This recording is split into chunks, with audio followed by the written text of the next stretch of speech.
Alcohol ಕುಡಿದೇ ಇದ್ರೂ fatty liver ಬರಬಹುದು. ಆದ್ರೆ ಒಳ್ಳೆ ಸುದ್ದಿ ಏನು ಅಂದ್ರೆ ಸರಿಯಾದ ಡಯಟ್ ಮತ್ತೆ ಟ್ರೀಟ್ಮೆಂಟ್ ಇದ್ರೆ ಅವನ ಕಂಪ್ಲೀಟ್ ಆಗಿ ರಿವರ್ಸ್ ಮಾಡಬಹುದು.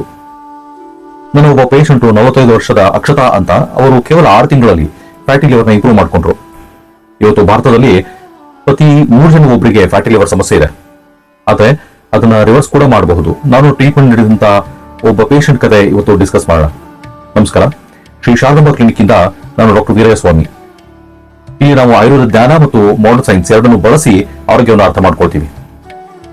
ಆಲ್ಕೋಹಾಲ್ ಕುಡಿದೇ ಇದ್ದು ಫ್ಯಾಟಿ ಲಿವರ್ ಬರಬಹುದಾ? ಹೌದು.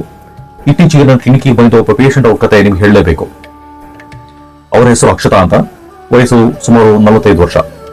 ಅವರಿಗೆ ಸ್ವಲ್ಪ ತಿಂಗಳಿಂದ ಸುಮಾರು ಸಮಸ್ಯೆಗಳು ಕಾಣಿಸ್ತಾ ಇದ್ವು. ತುಂಬಾ ಟೈರ್ಡ್ ಆಗಿ ಫೀಲ್ ಮಾಡ್ತಾ ಇದ್ರು. ಊಟ ಮಾಡಿದ್ಮೇಲೆ ಹೆವಿನೆಸ್ ಆಗ್ತಾ ಇತ್ತು. ಹೊಟ್ಟೆ ಭಾಗದಲ್ಲಿ ವೇಟ್ ಇನ್ಕ್ರೀಸ್ ಆದಂತ ಅನುಭವ ಆಗ್ತಾ ಇತ್ತು. ಡೈಜೆಷನ್ ಸರಿಯಾಗಿ ಆಗ್ತಿರ್ಲಿಲ್ಲ. ಅವರು ಒಂದೊಂದು ಕಂಪ್ಲೀಟ್ ಚೆಕ್ಅಪ್ ಮಾಡಿಸಿದಾಗ ಸ್ಕ್ಯಾನ್ ರಿಪೋರ್ಟ್ ಅಲ್ಲಿ ಬಂದಿದ್ದು ಫ್ಯಾಟಿ ಲಿವರ್ ಅಂತ. ಅವ್ರು ನನಗೆ ಕೇಳೋ ಮೊದಲ ಪ್ರಶ್ನೆ ಏನ್ ಗೊತ್ತಾ? ಡಾಕ್ಟ್ರೆ, ನಾನು ಆಲ್ಕೋಹಾಲ್ ಕುಡಿಯೋದೇ ಇಲ್ಲ, ಅದು ಸ್ಮೆಲ್ಲು ಆಗ್ಬರಲ್ಲ, ನನಗೆ ಫ್ಯಾಟಿ ಲಿವರ್ ಹ್ಯಾಕ್ ಬಂತು? ಇದು ಬಹಳ ಜನ ಕೇಳುವಂತಹ ಪ್ರಶ್ನೆ. ಇವತ್ತಿನ ಲೈಫ್ ಸ್ಟೈಲ್ ನಲ್ಲಿ ಫ್ಯಾಟಿ ಲಿವರ್ ಬರೋ ಮುಖ್ಯ ಕಾರಣಗಳೆಂದ್ರೆ excess sugar, frequent snacking, processed food, physical activity ತುಂಬಾ ಕಡಿಮೆ ಆಗಿರೋದು. ಈ ಎಲ್ಲ ಕಾರಣಗಳಿಂದ ಬಾಡಿಯಲ್ಲಿ ಇನ್ಸುಲಿನ್ ರೆಸಿಸ್ಟೆನ್ಸ್ ಡೆವಲಪ್ ಆಗ್ತಾ ಹೋಗುತ್ತೆ. ನಂತರ ಲಿವರ್ ನಲ್ಲಿ ನಿಧಾನವಾಗಿ ಫ್ಯಾಟ್ ಡೆಪಾಸಿಟ್ ಆಗಿ ಶುರು ಆಗುತ್ತೆ.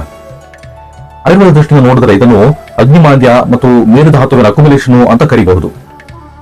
ಅಕ್ಷತಾ ಟ್ರೀಟ್ಮೆಂಟ್ ನಲ್ಲಿ ನಾವು 3 ಮುಖ್ಯವಾದಂತಹ ಚೇಂಜಸ್ ಮಾಡಿದ್ವು. ಮೊದಲನೇದು diet correction, sugar, bakery food ಮತ್ತೆ ಪ್ಯಾಕೇಜ್ ಸ್ನಾಕ್ಸ್ ನ ಕಂಪ್ಲೀಟ್ ಸ್ಟಾಪ್ ಮಾಡಿದ್ವು. ಸಿಂಪಲ್ ಹೋಮ್ ಫುಡ್, ವೆಜಿಟೇಬಲ್ಸ್ ಮತ್ತೆ ಮಿಲೆಟ್ಸ್ ನ ಇಂಟ್ರೊಡ್ಯೂಸ್ ಮಾಡಿದ್ವು. ಎರಡನೇದು ಲೈಫ್ ಸ್ಟೈಲ್ ಕರೆಕ್ಷನ್.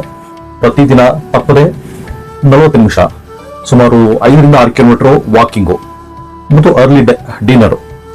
ಮೂರನೇದು Ayurveda treatment support, which help support liver metabolism and digestion. ಅವ್ರು ಈ ಪ್ಲಾನ್ ನ ತುಂಬಾ ಕನ್ಸಿಸ್ಟೆಂಟ್ ಆಗಿ ಫಾಲೋ ಮಾಡಿದ್ರು. ಸುಮಾರು 6 ತಿಂಗಳ ನಂತರ ಮತ್ತೆ ಸ್ಕ್ಯಾನ್ ಮಾಡಿಸಿದಾಗ ಅವ್ರ ಫಾಲೋ ಅಪ್ ರಿಪೋರ್ಟ್ ನಲ್ಲಿ ಲಿವರ್ ಫ್ಯಾಟ್ ಸಿಗ್ನಿಫಿಕೆಂಟ್ ಆಗಿ ಇಂಪ್ರೂವ್ಮೆಂಟ್ ಆಗಿದ್ದು ಕಂಡು ಬಂತು. ಅವರ ಎನರ್ಜಿ ಲೆವೆಲ್ ತುಂಬಾ ಜಾಸ್ತಿ ಇಂಪ್ರೂವ್ ಆಗಿತ್ತು. ವೇಟ್ ಕಡಿಮೆ ಆಗಿತ್ತು. ಡೈಜೆಷನ್ ನಾರ್ಮಲ್ ಆಗಿತ್ತು. ಇಲ್ಲಿ ಒಂದು ಇಂಪಾರ್ಟೆಂಟ್ ಮೆಸೇಜ್ ಇದೆ. ಫ್ಯಾಟಿ ಲಿವರ್ ಒಂದು ಸೈಲೆಂಟ್ ಕಂಡೀಷನ್.